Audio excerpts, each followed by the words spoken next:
दोस्तों कहते हैं कि पुलिस अगर ईमानदारी से किसी केस की इन्वेस्टिगेशन में जुट जाए तो उसको सोल्व करने में ज़्यादा टाइम नहीं लगता।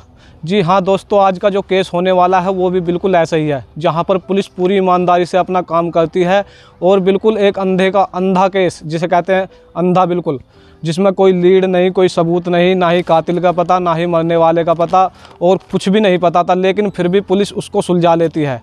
और ये एक मर्डर मिस्ट्री केस है। जी हाँ दोस्तों, आखिर कैसे सुलझाती है और कौन है कातिल और किस लड़के का मर्डर हुआ था, तो दोस्तों आज की इस वीडियो के माध्यम से हम यही जानेंगे। लेकिन उससे पहले नमस्कार दोस्तों, मेरा नाम मनोहर है और आप देख रहे हैं मेजर क्राइम। जी हाँ दोस्तों, यह कहानी है बेंगलुरु की, जहाँ पर 31 जुलाई को सुबह सुबह एक व्यक्ति घूम रहा था और उसको एक डेड बॉडी मिलती है जो कि लड़की की होती है। तो दोस्तों वह देखता है कि यहाँ पर एक डेड बॉडी पड़ी है और वह तुरंत पुलिस को इन्फॉर्म करता है और पुलिस को मौके पर बुलाता है। तो दोस्तों पुलिस आती है, पुलिस आने के बाद लाश को कब्जे में लेती है और मोर्चरी भेज देती है, यानी कि पोस्टमार्टम के लिए। जो लाश के ऊपर कपड़े वपड़े थे वह एक थैली में पैक करती है और उसको अपने पास रख लेती है या फिर फोरेंसिक लैब भेज देती है। तो दोस्तों यह बिल्कुल एक अनदेखा केस था, ना ही इसमें कोई लीड थी और ना ही कुछ सबूत था। तो दोस्तों पुलिस सोचती है कि अब किस अभाव में इस केस को आगे बढ़ाए, ना कि कोई लीड है ना ही कुछ सबूत है। तो जब भी पुलिस को याद आता है कि जो डेड बॉडी मिली है लड़की की, उसके पास वो कपड़े थे, उनको लाती है और वह देखती है कि 2 साल पहले जितने भी यहाँ के ऑनलाइन शॉपिंग मॉल और वेबसाइट पर से इस साइज़ के कपड़े, जींस और टी शर्ट बिके हैं, उनकी लिस्ट मंगवाई जाए। तो दोस्तों होता ऐसे ही है, वह पुलिस लिस्ट मंगवाती है उन कपड़ों की, लेकिन वहाँ कुछ सबूत नहीं मिलता। तो दोस्तों कुछ उसका पहनावा ऐसा था लड़की का जिसके अभाव में आके पुलिस सोचती है कि यह लड़की यहाँ की मूल निवासी नहीं है। तो एक पश्चिम बंगाल की तरफ अपनी एक टीम रवाना करती है, जहाँ पर देखती है कि वहाँ पर एक मुकदमा दर्ज है।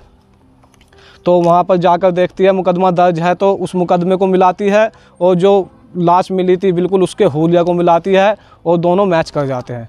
जी हाँ दोस्तों, वहाँ पर एक मुकदमा दर्ज था जो कि उसके पति ने, जिसका नाम है सुदीप डे, उन्होंने दर्ज कराया था। तो दोस्तों अब सुदीप डे से थोड़ी पूछताछ करती है कि पुलिस का जो मरने वाली लड़की है उसका नाम क्या है। तो दोस्तों पता चलता है कि उस लड़के का नाम है पूजा सिंह डे, जो कि मॉडलिंग और इवेंट मैनेजमेंट का काम करती थी। अभी वो 30 जुलाई को बेंगलुरु गई थी, किसी मॉडलिंग के या इवेंट मैनेजमेंट के काम से। दोस्तों सुदीप का कहना है कि 31 जुलाई को उसकी लास्ट बार बात हुई थी, लेकिन 2 दिन तक उसकी फिर बात नहीं हुई और फिर वह फ़ोन मिलाता रहा। 2 दिन यानी कि 3 तारीख को उसके बाद उसके पास मैसेज आता है और मैसेज में लिखा था कि उसको पैसों की ज़रूरत है और बहुत ज़्यादा ज़रूरत है, तो इसलिए पैसे मेरे अकाउंट में डिपॉजिट करवा दो। तो दोस्तों वह यह इंग्लिश देखता है, जिस तरीके से मैसेज में इंग्लिश लिखी हुई थी। तो पूजा तो ऐसे नहीं लिखती थी, लेकिन वह जाकर पैसे तो जमा नहीं कराता अकाउंट में, वह जाकर रिपोर्ट यानी कि मुकदमा दर्ज करवा देता है थाने में जाकर गुमशुदगी का। और दोस्तों यही होता है, अब पुलिस के पास था कि मरने वाली आखिर कौन है। अब तो पुलिस को पता चल गया था कि पूजा नाम है उसका, और अब पुलिस आरोपी तक पहुँचती है। तो कैसे पहुंचती है आइए समझते हैं।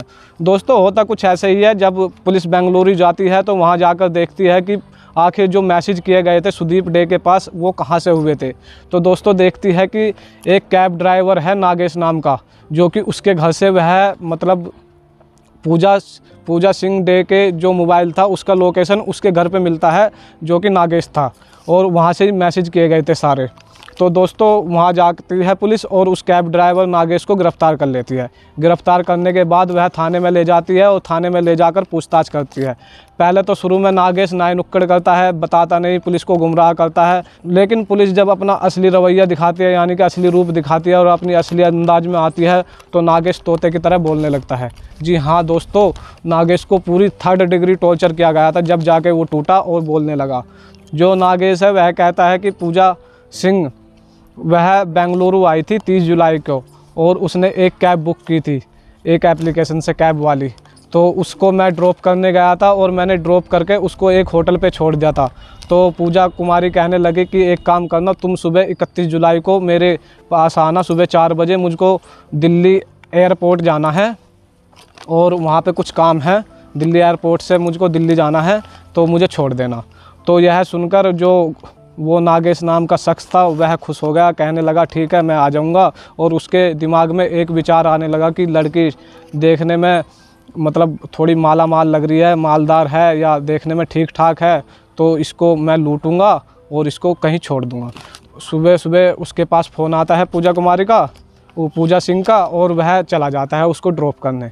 दोस्तों जब वह ड्रॉप करने के लिए उसको बैठाता है और वो निकल पड़ते हैं दिल्ली एयरपोर्ट के रास्ते पर। और जाने के बाद वहाँ से वो दिल्ली एयरपोर्ट के रास्ते पर निकल पड़ते हैं। तो दोस्तों बीच में नागेश अपनी गाड़ी को रोकता है, और रोकने के बाद वह जो जिससे टायर बदलते हैं, यानी कि एक रोड टाइप होती है, जैक टाइप, तो वह उसको पूजा सिंह के बिल्कुल पीछे ऐसे यहाँ मारता है, जिससे वह बेहोश हो जाती है।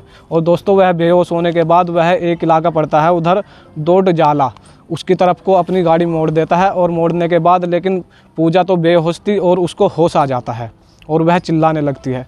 जी हाँ दोस्तों, वह भागने लगती है और चिल्लाने लगती है। लेकिन जो नागेश नाम का यह शख्स था वह उसके पीछे मतलब उसके पीछे जाता है और उसका पीछा करता है। तो पीछे से उसको वह 22 चाकू मारता है दोस्तों, उसको पूरे 22 चाकू मारता है पीछे की साइड, और वह तो जब ही मर जाती है। लेकिन पकड़े जाने के डर से दोस्तों वह उसके चेहरे को एक पत्थर से पूरी ऐसे कुचलता है कि उसकी शिनाख्त ना हो पाए, सिर्फ पकड़े जाने के डर से। देखो दोस्तों, मैं यही कहता हूँ कि लूटपाट और लालच बुरी बला है दोस्तों, कभी भी इसको अपने दिमाग या मन के अंदर ना आने दे। दोस्तों नागेश नाम के इस शख्स को गिरफ्तार कर लिया गया है और 5 दिन की रिमांड के लिए भेज दिया गया है। तो दोस्तों यह कहानी सुनाने का उद्देश्य किसी को परेशान करना या किसी का दिल दुखाना नहीं है, सिर्फ आपको सचेत करना और आपको जागरूक करना है। तो दोस्तों सचेत रहे, जागरूक रहे, और जब तक के लिए मिलते हैं अगली नेक्स्ट वीडियो में। जब तक के लिए जय हिंद, जय भारत।